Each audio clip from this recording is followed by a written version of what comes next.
Boom boom biddy boom boom boom biddy boom boom boom boom boom biddy boom boom boom biddy boom boom boom biddy boom boom boom boom boom biddy boom. So today we're out here and we want to know about how to keep bees safe. So what's a good way? Wow, be safe. So, green tip of the week, my goodness, the clean air, clean water, clean dirt.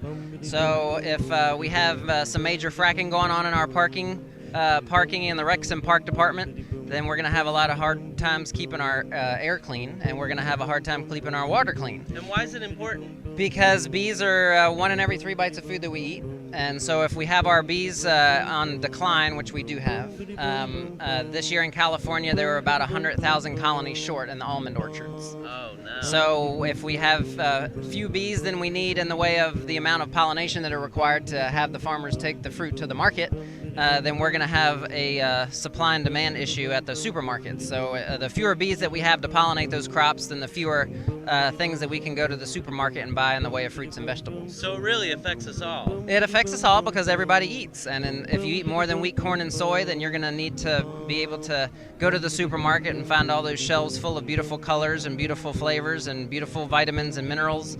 And so for us, if the bees go down, we go down. Now, can you tell me about the organization you're with? Texas Honeybee Guild, we've been in business for about a decade, and we're just essentially supporting invertebrate life, and that just comes through the life stream of the honeybees. It's not that our pollinator beat up your pollinator, it's just about the fact that the pollinators are in trouble, and if we don't do something about it right now, then we're going to have a lot of fewer humans.